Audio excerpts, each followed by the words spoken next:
Hola a todos, empezamos un tema nuevo, el tema de alimentación y nutrición. Está en la página, empezamos en la página 22. En este tema vamos a aprender un montón de cosas. Vamos a aprender, aunque ya lo vimos en el tema pasado, a discriminar el proceso de nutrición y el de alimentación, que es una cosa y que es otra. Vamos a ver cada nutriente, que ya sabéis lo que son nutrientes. Los nutrientes son los glúcidos, lípidos, las proteínas, las moléculas orgánicas. Vamos a ver cada nutriente con qué es lo que hace en el organismo, qué función tiene el organismo. Vamos a clasificar los alimentos, vamos a reconocer las categorías de alimentos y vamos a ver cuánto hay que tomar de cada uno. Vamos a comparar diferentes tipos de dieta. Vamos a ver lo que es una dieta y vamos a ver los tipos que hay.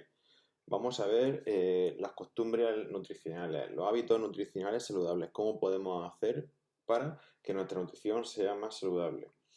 Vamos a diseñar dietas y vamos a ver los distintos grupos de alimentos y cómo debemos combinarlos. Y vamos a conocer al final cuáles son los problemas de una nutrición incorrecta, qué enfermedades pueden aparecer. Y vamos a empezar directamente en la página 24 viendo alimentos y nutrientes. Mirad, esto que tenemos aquí, esto es un conjunto de alimentos. Todos me podéis decir nombres de alimentos. Pan, cereales, pasta, aceite, tocino, carne, marisco, fruta, verdura, en fin. Todo eso son nombres de alimentos. Pero si yo os pregunto nombres de nutrientes, también lo sabéis, los vimos en el tema pasado, cuando vimos biomoléculas. Si yo os digo nutrientes, pues, glúcidos, proteínas, sales minerales, lípidos, agua, vitaminas, ¿de acuerdo? Este no lo vimos, pero lo vamos a estudiar porque es un grupo especial de lípidos y proteínas que hace unas funciones especiales. Entonces vamos a hablar de vitaminas. Así que como os he puesto aquí, estos serían nutrientes, todo esto, y estos serían alimentos. Ya sabemos cuál es la diferencia entre un alimento y un nutriente. Los nutrientes van a estar dentro de los alimentos. Subrayamos, los alimentos proporcionan a nuestro organismo los nutrientes necesarios para llevar a cabo todas las funciones vitales. ¿Cuáles son los nutrientes? Pues los nutrientes son las biomoléculas que constituyen nuestro organismo y se denominan también principios inmediatos, así que le vamos a llamar nutrientes o principios inmediatos. Y ya los conocéis, glúcidos, lípidos, proteínas y añadid vosotros y ácidos nucleicos. Aunque los ácidos nucleicos no los vamos a estudiar en este tema porque se encuentran fácilmente en todas las células. Vamos a estudiar los otros. Vale, pues estos van a ser nutrientes orgánicos, nosotros le llamamos también moléculas orgánicas.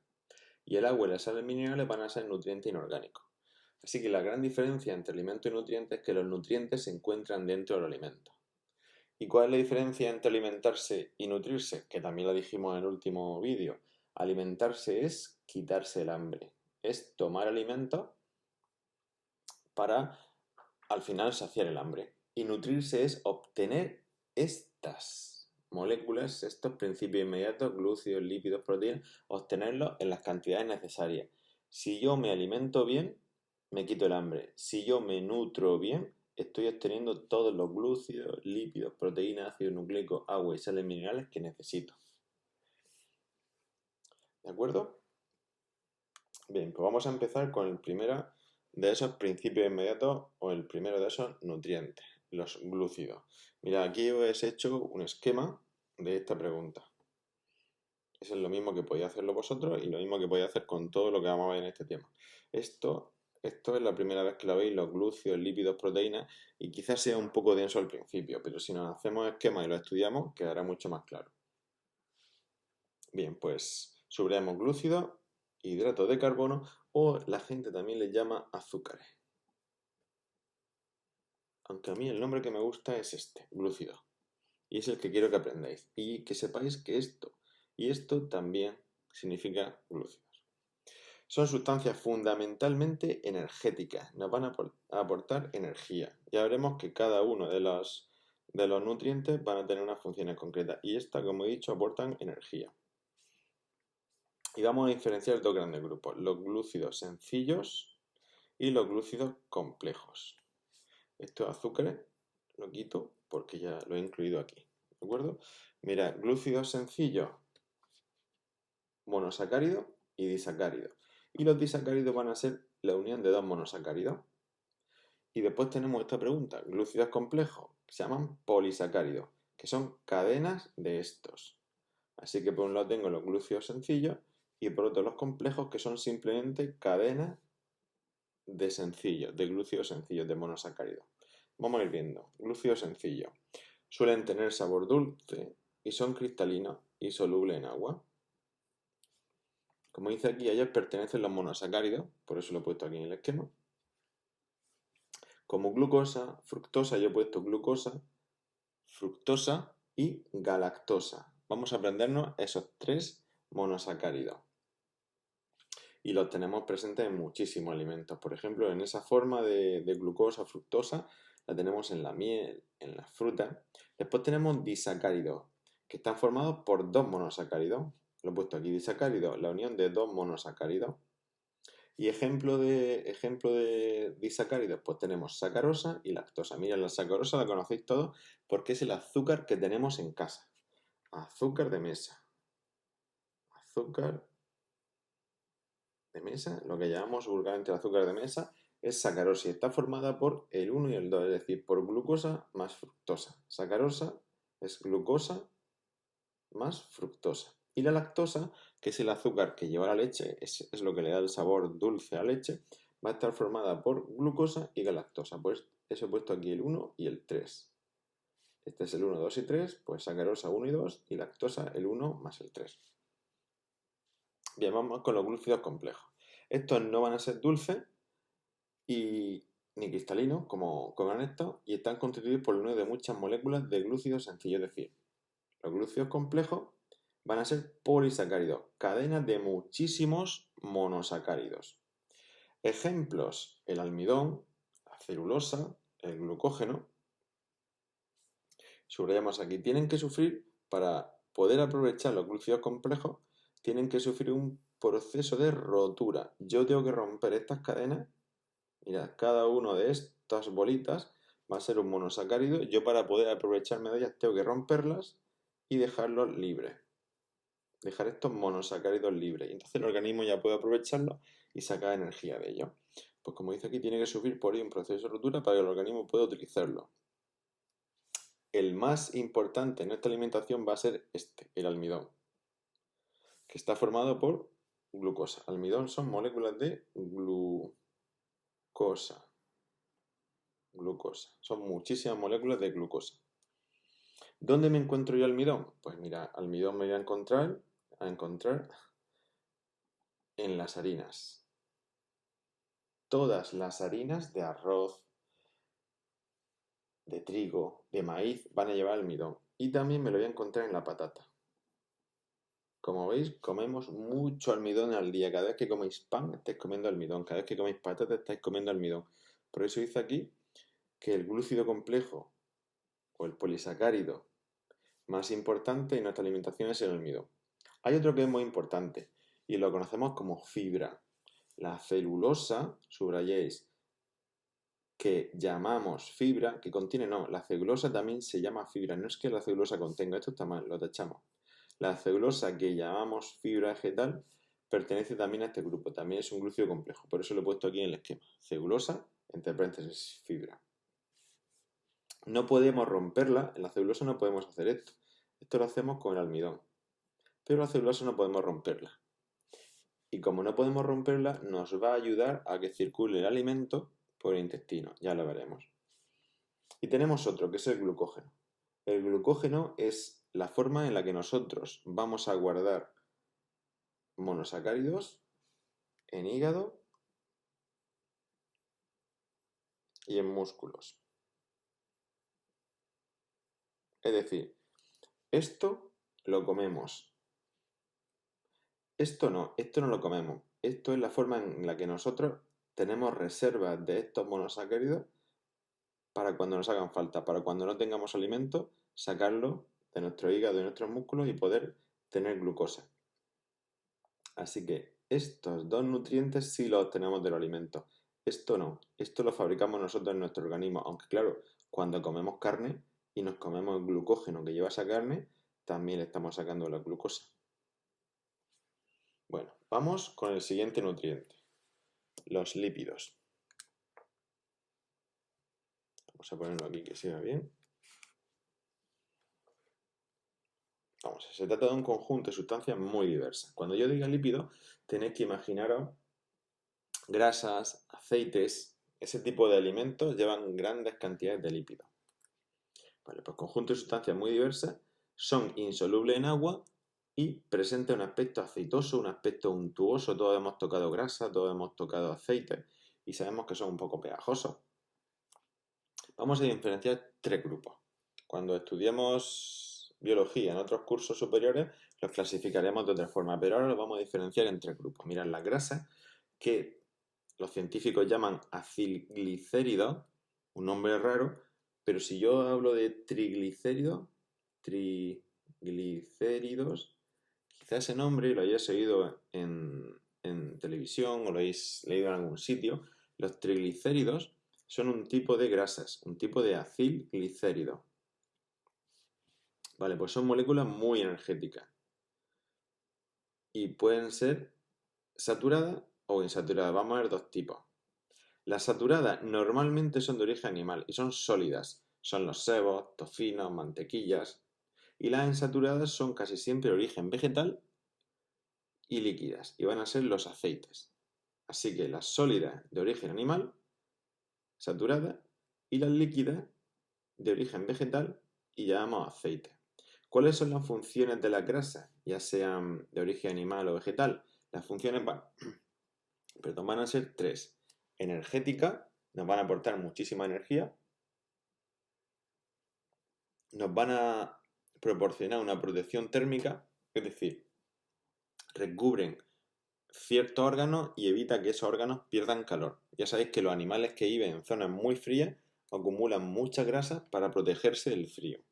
Y también nos van a dar protección mecánica. La grasa va a rodear ciertos órganos y ante golpes o ciertos impactos protege el órgano. Así que, repito, las grasas van a tener tres funciones: energética, protección térmica y protección mecánica ante golpes e impactos. Bien, vamos con el segundo tipo de lípidos. Lípidos componentes de membrana. Estos van a formar la estructura de las membranas de las células. Vimos que las células tenían membranas que rodeaban todas las células, o bien membranas en los órganos internos como aparato de Golgi, mitocondria.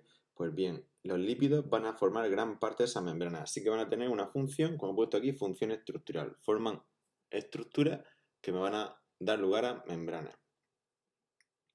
¿Cuáles son? Pues van a ser fosfolípidos, van a ser los principales formadores de membranas, porque son lípidos que van a tener un átomo, el fósforo, ya sabéis que es importante, es uno de los 6 principales, y colesterol. Pero el colesterol solo en los animales, ponéis vosotros, no está en los vegetales. Poseen otra molécula parecida, pero no colesterol. Por eso cuando alguien tiene exceso de colesterol y tiene que seguir una dieta, se le quita la carne y se le suele dar productos vegetales, porque los vegetales, ningún vegetal va a llevar colesterol. Y vamos con el tercer grupo de lípidos. Lípidos con funciones reguladoras. Se comprende algunas vitaminas, como son estas: la A, coma, en vez de I ponéis una coma, la A, la D, la E y la K. Esas 4 vitaminas nos las vamos a aprender porque son lípidos. Y hay otros lípidos que van a ser hormonas. Por ejemplo, hormonas sexuales. Ponéis testosterona, que es la hormona que tienen los hombres, la que le hace tener la voz más grave, la que le hace tener el pelo más fuerte, la que le hace tener mayor capacidad muscular, la que hace tener menos resistencia al dolor. Los estrógenos, que van a ser las hormonas sexuales femeninas, la que hace que las mujeres tengan una voz más fina, el pelo más fino, menos fuerza en los músculos, pero más resistencia al dolor. Es decir, esto determina caracteres sexuales masculinos y estos femeninos. Y luego hay otra hormona que es la progesterona, la hormona que se segrega durante el embarazo. ¿De acuerdo? Vale, pues estas van a tener función reguladora. Aquí he puesto las tres funciones: función energética de protección, la grasa; función estructural, los lípidos componentes de membrana; y función reguladora, y pongo las tres funciones. Y función reguladora, los lípidos como vitaminas y hormonas. Vamos con las proteínas, la tercera molécula que vamos a ver en este vídeo. Van a ser cadenas de aminoácidos.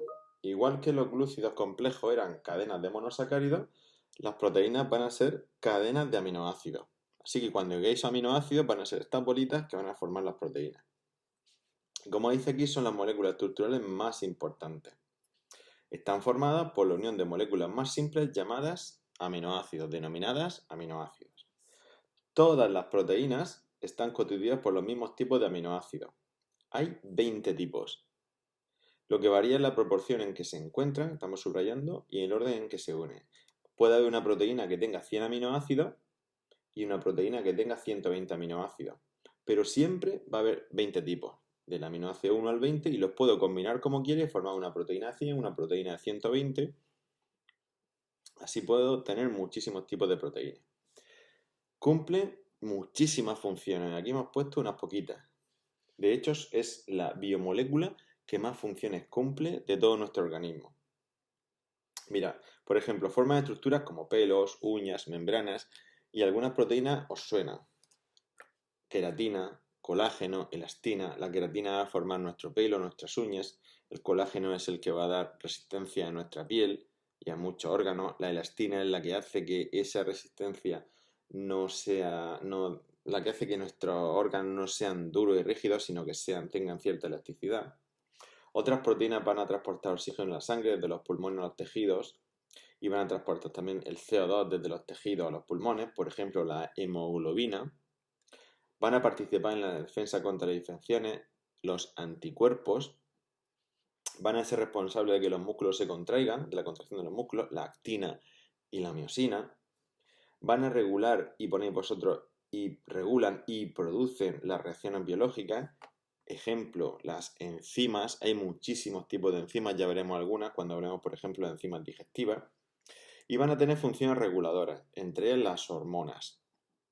Cuando hablamos del sistema nervioso y sistema hormonal, las hormonas eran las sustancias que producía ese sistema, ¿vale? Por ejemplo, la insulina y el glucagón, que van a regular la cantidad de glucosa en sangre. La insulina es lo que hay que administrarle a los diabéticos para que puedan regular estas hormonas. Seguro que os suena insulina y glucagón.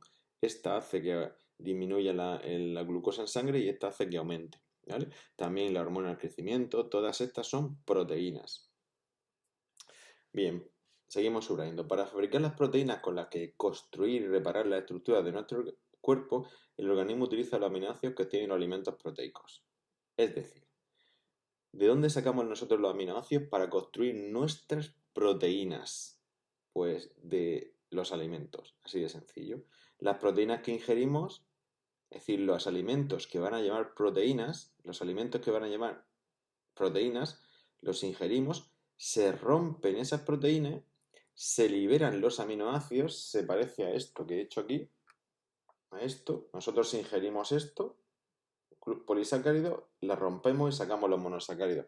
Pues aquí lo mismo. Aquí vamos a ingerir cadenas de aminoácidos que se llaman proteínas, los vamos a romper, vamos a liberar los aminoácidos sueltos y luego yo voy a fabricar mis propias cadenas de aminoácidos, mis propias proteínas para mi organismo. Por eso dice aquí, hemos subrayado, las proteínas que ingerimos se rompen, liberan los aminoácidos y luego los unimos, ponéis vosotros, los unimos en un orden distinto para formar las proteínas de nuestras células y tejidos. Es decir, yo cojo proteínas de otros seres vivos, de animales o plantas, las destruyo, saco los aminoácidos, y fabrico las mías. Nuestro organismo fabrica 12 de los 20 aminoácidos, es decir, si yo cojo estos aminoácidos, yo puedo fabricar 12, aunque yo esté cogiendo el aminoácido 1, 8 y 7, puedo fabricar el resto, 12, a partir de otros aminoácidos. Pero hay 8 aminoácidos que no podemos fabricarlos. Los 8 que no fabricamos se denominan aminoácidos esenciales y no pueden ser sintetizados, es decir, no pueden ser fabricados por mi organismo. Han de obtenerse obligatoriamente de los alimentos. ¿Cuáles son los mejores alimentos que nos aportan estos aminoácidos? Los provenientes de animales, las proteínas del huevo, de la leche y en general de origen animal, las carnes, como dice aquí, contienen una mezcla muy equilibrada, muy buena de todos los aminoácidos. Mientras que la de origen vegetal, las proteínas que vienen de los vegetales, les puede faltar algún aminoácido. Por eso tenemos que comer productos de origen animal, para tener una buena dieta equilibrada en aminoácidos. Ya veremos para qué necesitamos comer vegetales. Bueno, pues hasta aquí este vídeo. En el próximo hablaremos de las sales minerales, qué sales minerales y la función que tienen. Hablaremos del agua y hablaremos de las vitaminas. Pero eso en el próximo vídeo. Cualquier duda me la preguntáis por aquí, por Teams, por donde voy a enviar el vídeo, o bien en clase. ¿De acuerdo? Hasta luego.